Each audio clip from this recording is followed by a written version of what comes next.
So we will be continuing from page 88. Srila Bhakti Siddhant was a life. Okay, we already discussed this.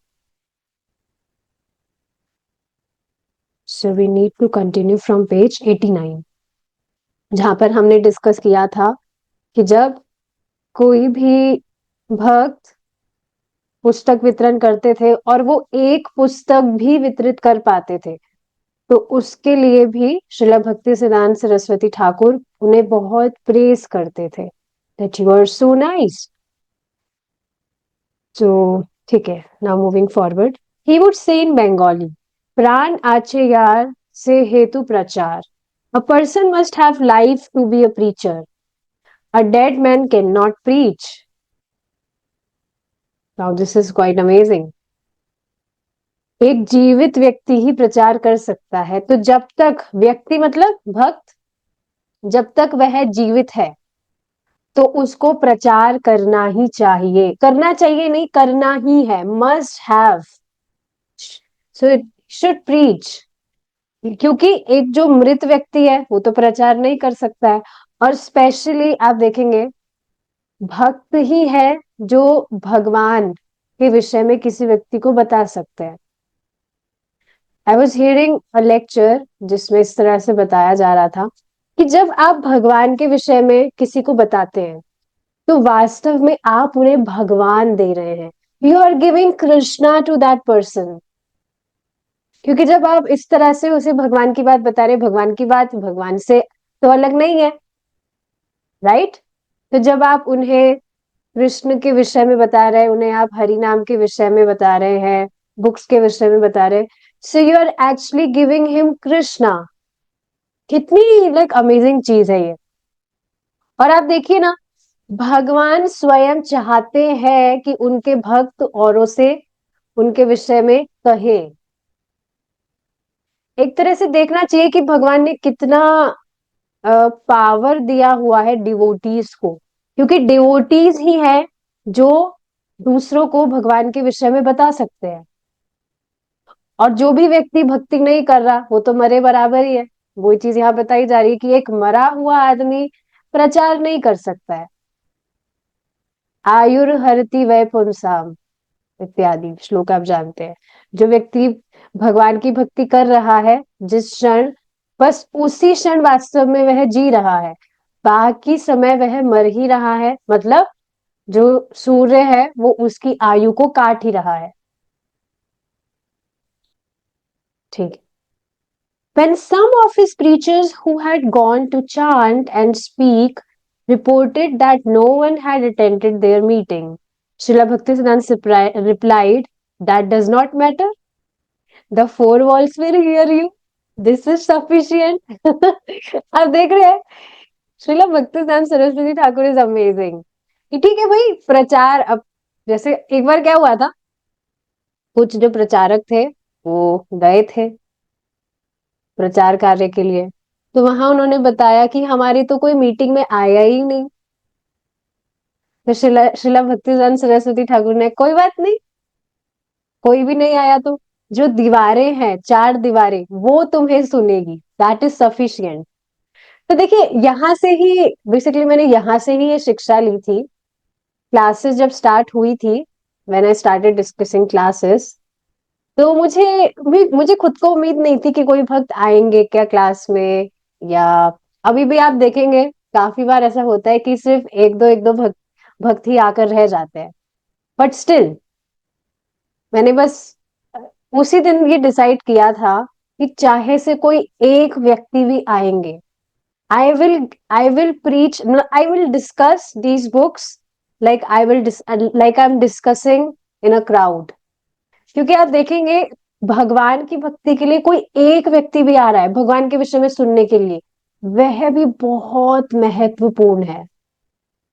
इन दिनों हर दिन ही मैं अपने आप को like I am reminding this to my self कि हमारे जीवन में अगर कोई एक भी व्यक्ति है who is very obedient to us, obedient मतलब भगवान की बात आप जिन्हें बताते हैं वो उसको स्वीकार करके वैसा आचरण कर रहे हैं, बहुत महत्वपूर्ण व्यक्ति है वो वास्तव में आपके जीवन में. क्योंकि दिखते ही कहाँ हैं लोग जो इस तरह से भगवान की भक्ति कर रहे हैं. You will never find people serving Krishna like that, chanting his holy names and hearing about him, discussing about him. कहाँ मिलते हैं ऐसे लोग? लेकिन अगर आपके जीवन में ऐसा कोई एक भी व्यक्ति है, then you are very fortunate. And you should never take that person for granted. He deserves your full attention.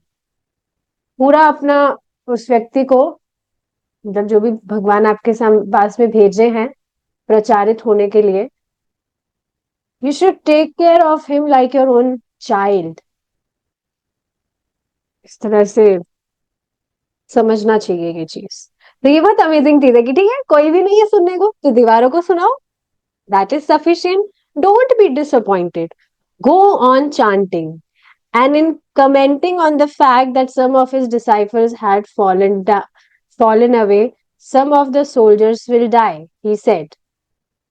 But he did not want his disciples to lead an easygoing life. He once criticized a disciple as being ease loving, nor should they attempt to practice austerities in seclusion.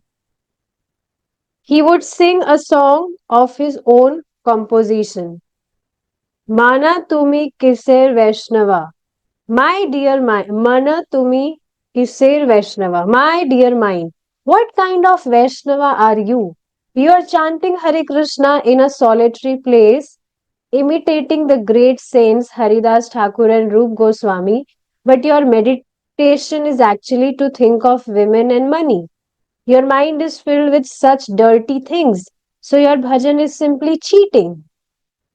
He thought that if a devotee gave up his preaching in the city in favor of solitary meditation, that was a method of cheating by imitating the great saints in hopes of getting cheap adoration from others.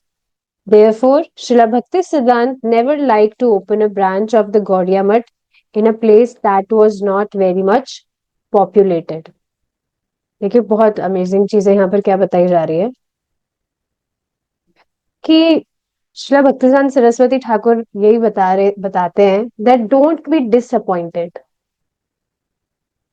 अगर कोई, देखिए पहली बात तो ऐसा है नहीं कि अगर आप प्रचार करना चाहते हैं तो आपके पास में एक भी व्यक्ति ना हो. भगवान कहीं ना कहीं से एक व्यक्ति तो आपके पास में जरूर भेज ही देंगे. इनफैक्ट बहुत भेज देंगे अगर आप सच में प्रचार करना चाहते हैं. पर फिर भी अगर नहीं है तो फिर वैसे ऐसे होता नहीं है कि दीवारों को सुनाने की नौबत आ जाए. ऐसा कभी होगा नहीं. Krishna will send at least one person to you who is eager to hear about him. So don't be disappointed. Go on chanting. उसके बाद में बताते हैं कि जैसे अगर कुछ शिष्य है, उनके कुछ मतलब कमेंट करके वो बोलते हैं अगर उनके कुछ शिष्य है, शिष्यों का पतन भी हो जाता है तो some of the soldiers will die. ऐसा होता है ना. जो आर्मी वगैरह होती है उसमें जो भी लोग युद्ध वगैरह करते हैं, लड़ाई वगैरह करते हैं, तो उसमें से कुछ जो सोल्जर्स होते हैं वो धराशायी हो जाते हैं. सो आप ये देख रहे हैं, ये एक युद्ध की तरह है, जंग जिसे कहते हैं. और किसके प्रति युद्ध? माया के प्रति. तो उसमें से हो सकता है that some of the soldiers will die. लेकिन उन्हें कभी भी ये चीज पसंद नहीं थी कि उनके जो शिष्य हैं वो एक इजी लाइफ जिए. कई बार तो वो अपने डिसाइपल्स को क्रिटिसाइज भी करते थे एज बीइंग ईज लविंग. कि मतलब ये बात समझ रहे हैं ना कि जो भक्त है वो बस अपना मतलब भजन कर रहे हैं लेकिन उसमें बहुत ढीलम ढाल है. साधना कर रहे हैं तो भाई सुबह नहीं उठ रहे हैं, सुबह कभी उठ रहे हैं कभी नहीं उठ रहे हैं, मंगला आरती गए तो गए, नहीं तो छोड़ो आज सो लेते हैं बहुत ठंड हो रही है. तो ये सारी चीजें उनको पसंद नहीं थी. He was very strict in his standards. और वो ये भी नहीं चाहते थे कि उनके जो शिष्य है वो कुछ भी ऑस्टेरिटी करे। एक बार यहाँ पर एक वर्ड है, यस, ये भी नहीं चाहते थे कि जड़ भरत थे, जड़ भरत महाराज, उनकी तरह जाकर एकांत में वो अपना भजन करे। ये भी नहीं चाहते थे, क्योंकि एकांत में भजन होता भी नहीं है। देखिए यही बात यहाँ पर समझाई जा रही है। वो एक मतलब एक ट्यून गाया करते थे, मना तुम्ही किसेर वैष्णवा, कि ओ माय माइंड, मेरे मन, तुम किस तरह के भक्त हो। तुम हरे कृष्णा चांटिंग कर रहे हो एक सॉलिटरी प्लेस, मतलब शांत जगह पर तुम हरे कृष्णा चांटिंग कर रहे हो, हरे कृष्णा नाम जप कर रहे हो, तुम भगवान का नाम जप कर रहे हो। हरिदास ठाकुर और रूप गोस्वामी जैसे जो महान भक्त हैं उनकी नकल तुम कर रहे हो, लेकिन तुम्हारी मेडिटेशन में क्या चल रहा है? You are thinking of women and money. या तो तुम स्त्री के विषय में सोच रहे हो या पैसे के विषय में सोच रहे हो। तो योर माइंड, तो तुम्हारा जो मन है वो ऐसी गंदी चीजों से भरा हुआ है, तो तुम्हारा जो भजन है वो सिर्फ चीटिंग है। तो ये बात देखिए, श्रीला भक्तिसार सरस्वती ठाकुर क्यों कह रहे हैं कि कई बार क्या होता है, जो लोग हैं वो चले जाएंगे कहीं एकांत जगह पर और सोचते हैं हम हमारा भजन करेंगे, हम ध्यान करेंगे। तो ठीक है, तुम ध्यान कर रहे हो अकेले बैठकर, लेकिन तुम वास्तव में ध्यान कर किस चीज का रहे हो? एन आंसर विल बी, जो यहाँ पर बताया जा रहा है, या तो वो व्यक्ति के दिमाग में स्त्री स्त्री के कुछ विचार होंगे या पैसे के कुछ विचार होंगे। यही सब तो चलता रहता है। तो अगर इस तरह से सामने वाला व्यक्ति बैठा है और मतलब इस तरह से दिखा रहा है कि ध्यान वगैरह कर रहा है, लेकिन अपने दिमाग में कुछ और ही वो सोच रहा है, सो उसका जो भजन है इट इज सिंपली चीटिंग ही। तो देखिए यहाँ पर बात समझाई क्या जा रही है कि व्यक्ति अकेले जाकर भजन ना करे, क्योंकि अकेले जाकर वो ऐसी ही चीजों में पड़ेगा। लेकिन अगर भक्तों के संग में रहकर भक्ति करता है तो आप देखेंगे अपने आप ही शुरू में अगर ऐसे विचार हो भी तो वो धीरे धीरे क्लीन होने लगते हैं। और वो भक्तों के श्रवण से ऐसा होता है, भक्तों से श्रवण करने से ऐसा होता है।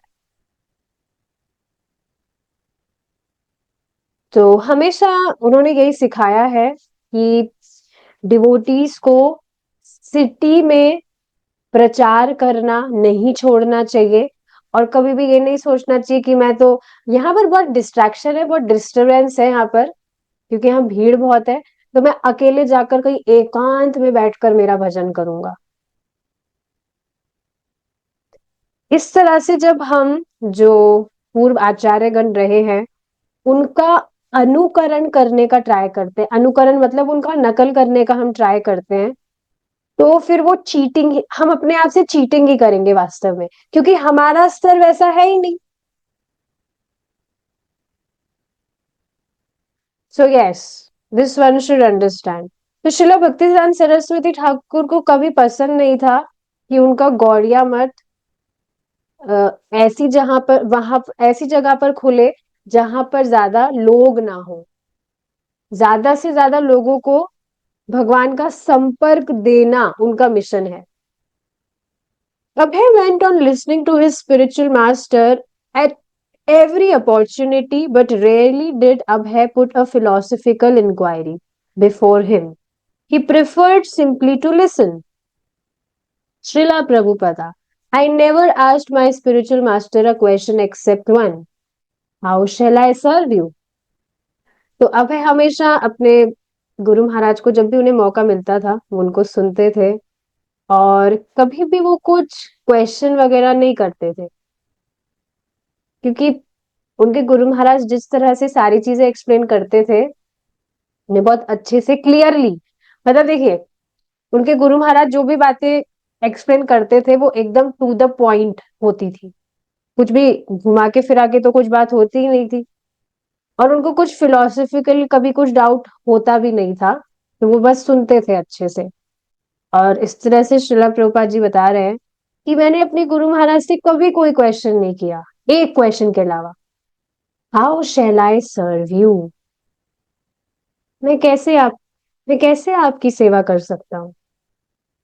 Abhay Charan De became prominent in the pharmaceutical business.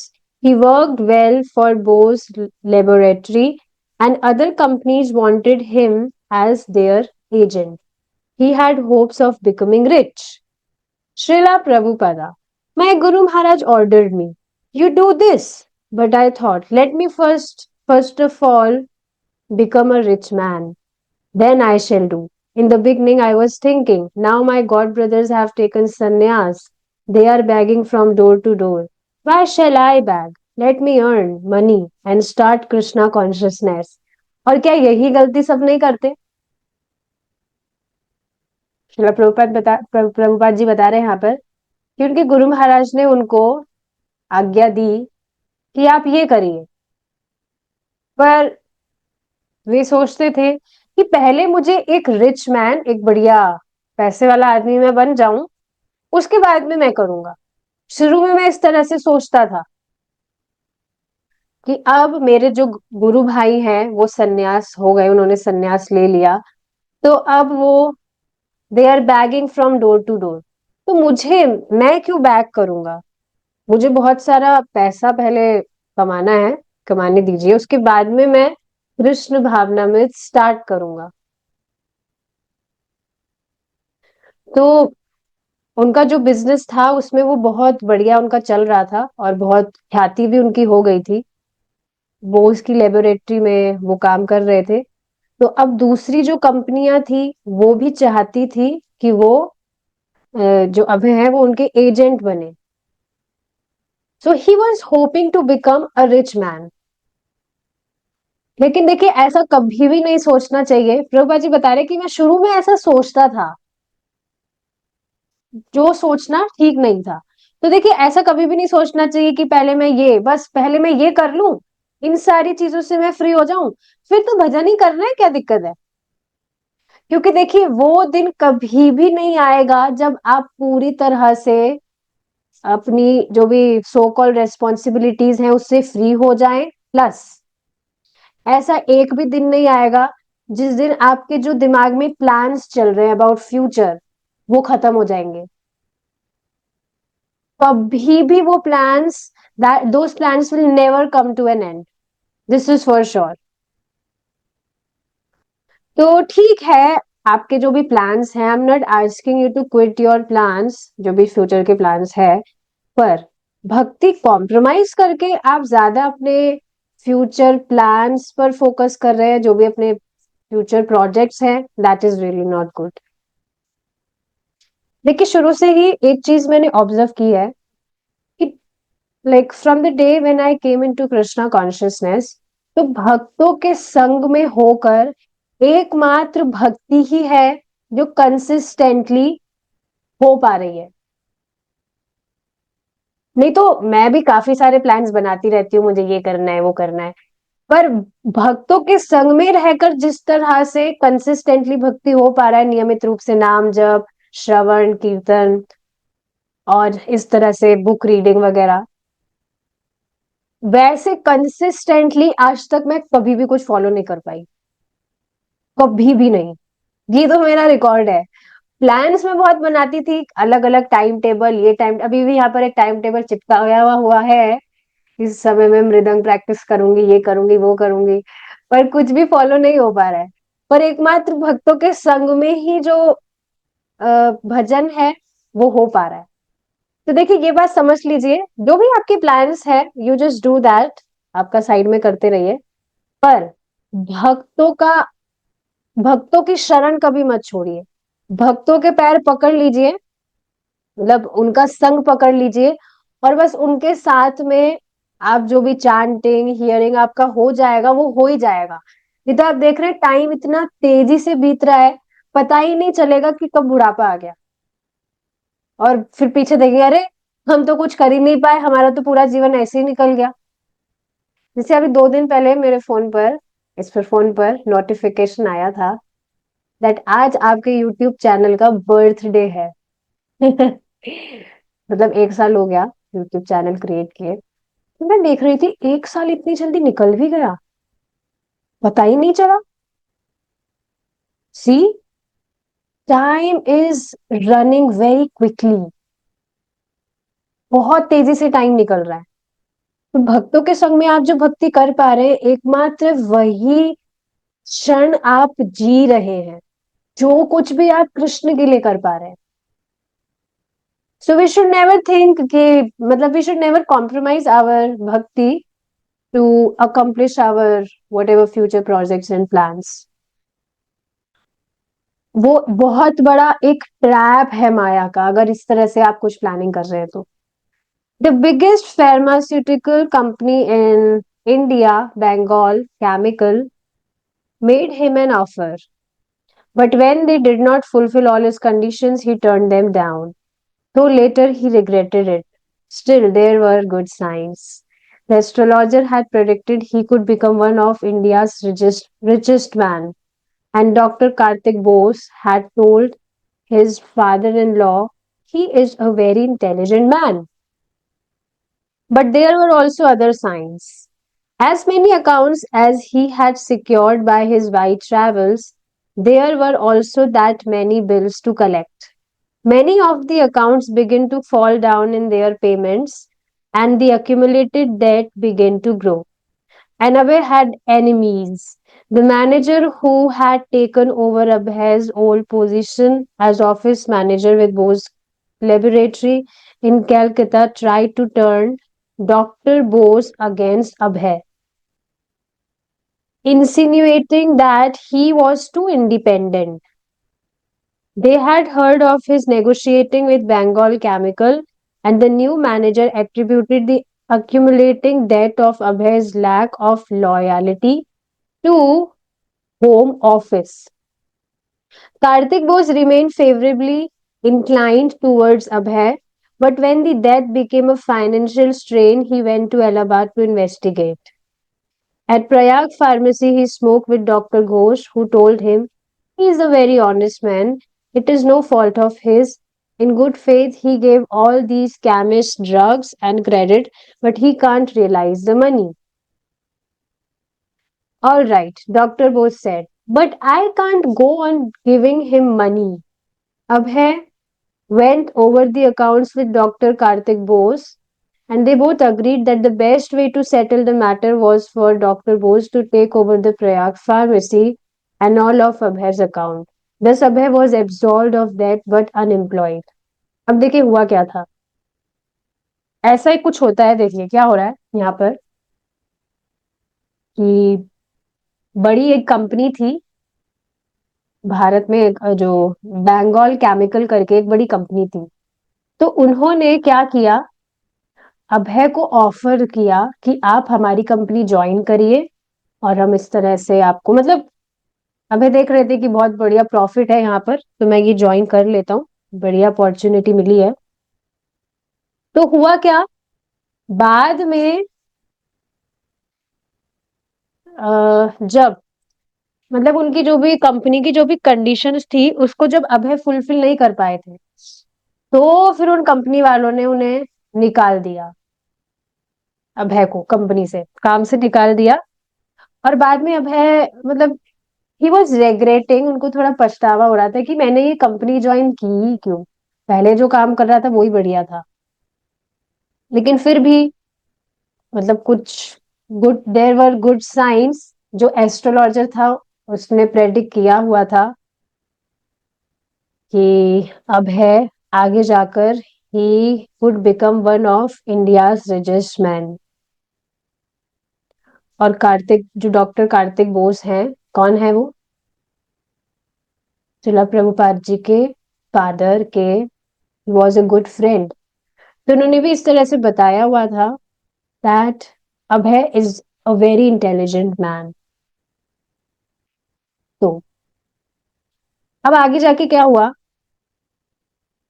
बहुत सारे अकाउंट्स थे जिसको उन्हें सिक्योर करना था by his white travels, and बहुत सारे बिल्स उनको कलेक्ट करने थे, मतलब उनका जो भी काम था तो उनको वो करना था। लेकिन अब हो क्या रहा था, कुछ गड़बड़ हुई।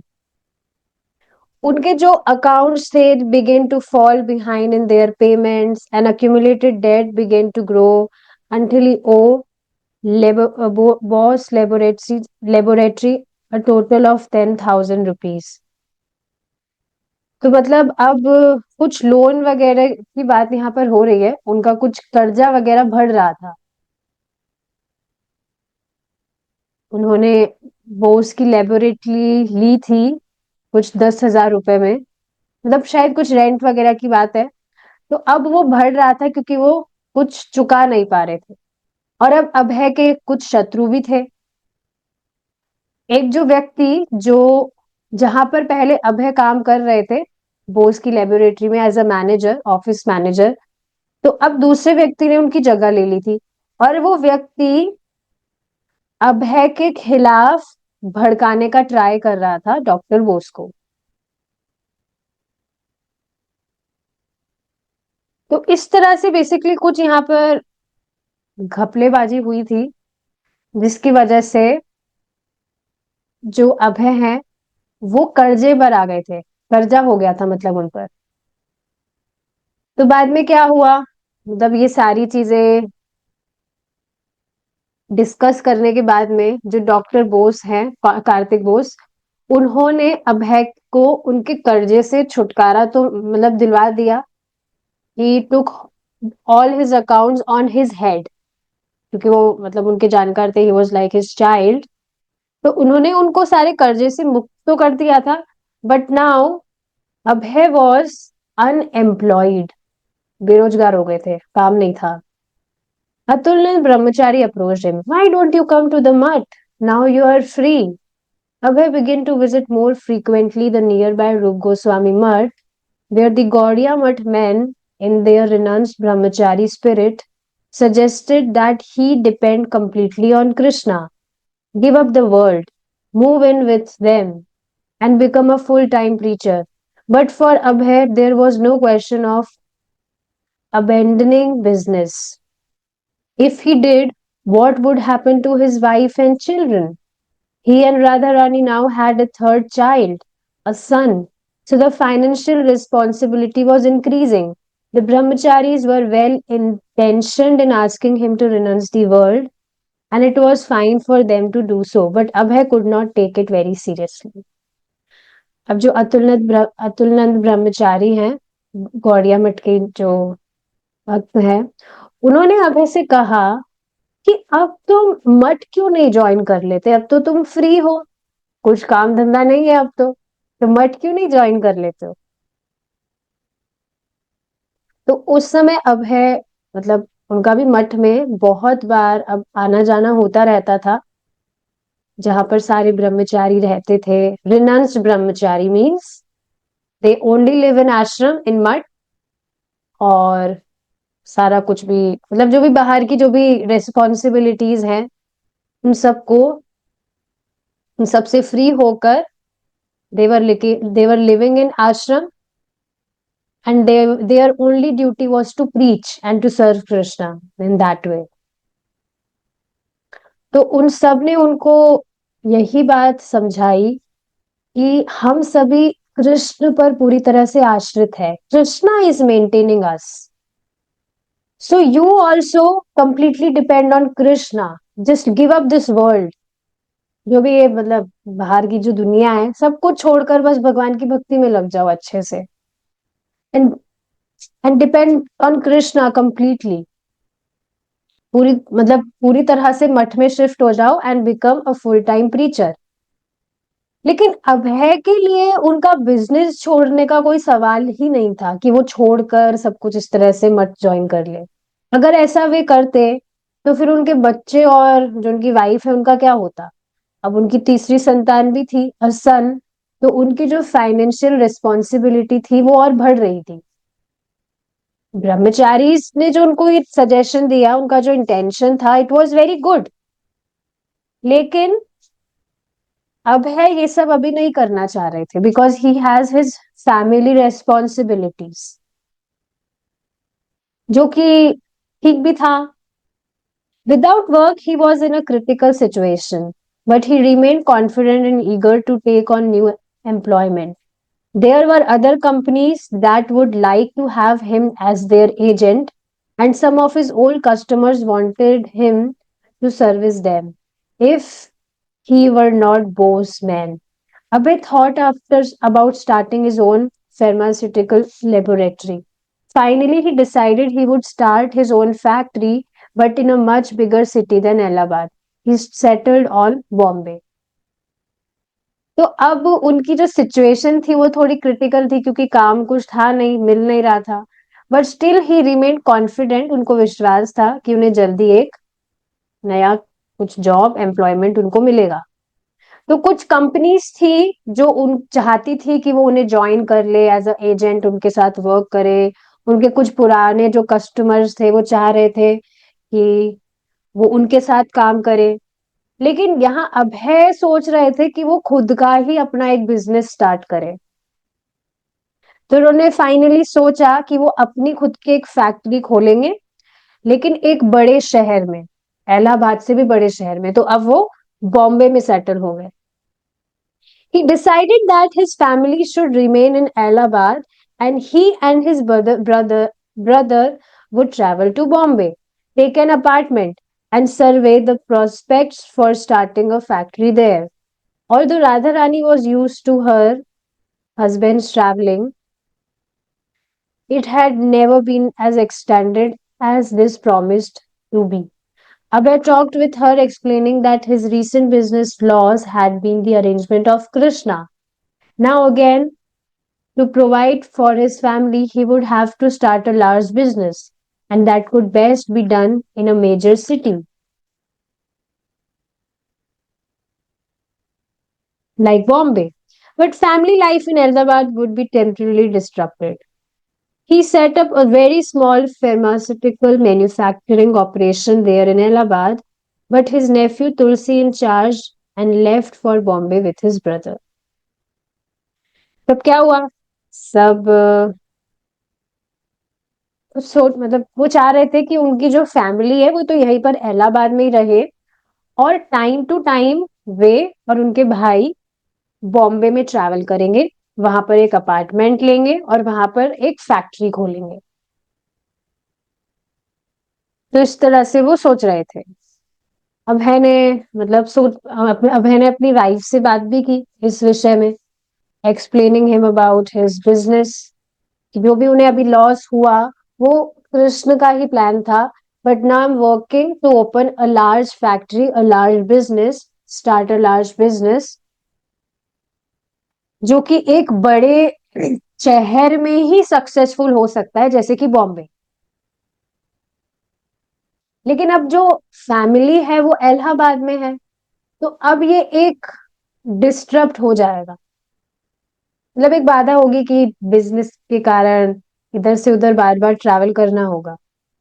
तो यहाँ पर उन्होंने एक छोटी मतलब एक फार्मास्यूटिकल मैन्युफैक्चरिंग ऑपरेशन उन्होंने एक सेट किया इलाहाबाद में, और उनके नेफ्यू को, जो उनकी मतलब उनकी जो उनका जो भतीजा है या भांजा है, आई डोंट नो, नेफ्यू, तो उनको वहां पर उन्होंने काम पर रखा. समझ रहे इस बात को? इलाहाबाद में उन्होंने एक छोटा सा काम और खोला वहां, कि भाई वहां पर भी कुछ काम चलता रहे, और वहां पर उन्होंने अपने नेफ्यू को बैठा दिया और वो खुद अपने भाई के साथ बॉम्बे के लिए निकल गए. In Bombay, Abhay rented an apartment on Grant Road and applying the knowledge he had gained as manager of Bose Laboratory, started his own pharmaceutical factory. Business was going well when a large company, Smith Institute, wanted him as their sales agent. Abhay took the job, thinking that he could earn money as Smith's representative while at the same time developing his own business. He was confident of his ability to earn money in the pharmaceutical line. अब बॉम्बे में उन्होंने जहां पर apartment लिया था, उनके पास में already knowledge था कि कैसे उनको काम करना है, उनकी फैक्ट्री वो खुद खोल रहे हैं, तो कैसे क्या उनको एक्सपीरियंस था. कैसे एक्सपीरियंस हुआ? बोस की लेबोरेटरी में उन्होंने काम किया था एज अ मैनेजर. तो उनका जो बिजनेस था वो बढ़िया चल रहा था. और एक बड़ी कंपनी थी स्मिथ इंस्टीट्यूट, अब वो चाह रही थी कि अभय उनकी कंपनी में काम करे एज अ सेल्स एजेंट। तो अभय ने क्या किया, अभय ने उनका जो ऑफर था जॉब का उसे एक्सेप्ट कर लिया, ये सोचते हुए कि वो यहाँ पर इस कंपनी में भी काम करेंगे, he will be able to earn some money, और साथ ही साथ अपना जो बिजनेस है वो भी बढ़िया चलता रहेगा। सो ही वॉज कॉन्फिडेंट कि उनकी जो लाइन है, जो फील्ड है, उसमें वो इस तरह से बहुत अच्छी तरह से काम कर सकते हैं। While traveling, एक पैराग्राफ और पढ़ेंगे then we'll stop. While traveling around Bombay on business, Abhay met some members of the Gaudiya Mutt, Bhakti Raksaka Sridhar Maharaj and Bhakti Sarang Goswami, senior sannyasi disciples of Bhakti Siddhanta Saraswati. Abhay recognized them as respected god brothers, well versed in the scriptures and Vaishnava philosophy. It seemed he has destined to find his god brothers wherever he went. Both he and the sannyasis regarded their apparently odd meeting in the city as auspicious. Like the members of the Gaudiya Mutt he met in Allahabad, these preachers had no permanent center, but they were trying to start one. On behalf of Bhaktisiddhanta Saraswati, they were going door to door soliciting supporters for a Bombay branch of the Gaudiya Mutt. Soliciting. So, अब इस तरह से उनका travelling का काम चलता रहता था बॉम्बे में। तो एक बार क्या हुआ, अभय गौड़िया मठ के कुछ भक्तों से मिले, भक्ति रक्षका श्रीधर महाराज और भक्ति सारंग गोस्वामी, जो कि श्रील भक्तिसिद्धांत सरस्वती ठाकुर के सीनियर सन्यासी थे। और अभय उनको he was recognizing them as respected god brothers, जो शास्त्रों में और वैष्णवा फिलॉसफी में बहुत अच्छे थे। सो ऐसा लग रहा था कि वो जहां पर भी जाएंगे, पहले इलाहाबाद में थे तो वहां पर भी वे गौड़िया मठ के जो भक्त थे वहां पर उनसे मिले थे, और अब यहाँ पर भी तो ऐसा लग रहा था कि जहां पर भी वो जाएंगे वहां पर वो अपने गुरु भाइयों से मिलेंगे। तो यहाँ पर भी ऐसा ही कुछ हुआ। तो यहाँ पर जब उनकी इस तरह से मीटिंग हुई सन्यासियों से, so he was assuming it as auspicious, कि कितनी मतलब बहुत ही ऑस्पिशियस बात है ये, जैसे इलाहाबाद में हुआ था। तो जैसे इलाहाबाद में भी पहले भक्तों के पास में एक परमानेंट सेंटर नहीं था जहां पर वे रहे, तो यहाँ पर भी उनके साथ ऐसा ही था, बॉम्बे में कोई परमानेंट सेंटर नहीं था, पर वो वहां पर एक सेंटर खोलने का प्रयास कर रहे थे। तो भक्तिसिद्धांत सरस्वती ठाकुर के बिहाफ पर they were going door to door, ताकि उनको सपोर्ट मिले और वो गॉड एक बॉम्बे में एक ब्रांच खोल सके गौड़िया मठ की। ठीक है, आगे का जो डिस्कशन है, will be continuing it in our next session at 10:30 if Krishna desires. We will stop here now. Thank you so much for joining. Hare Krishna. Jai Srila Prabhupada.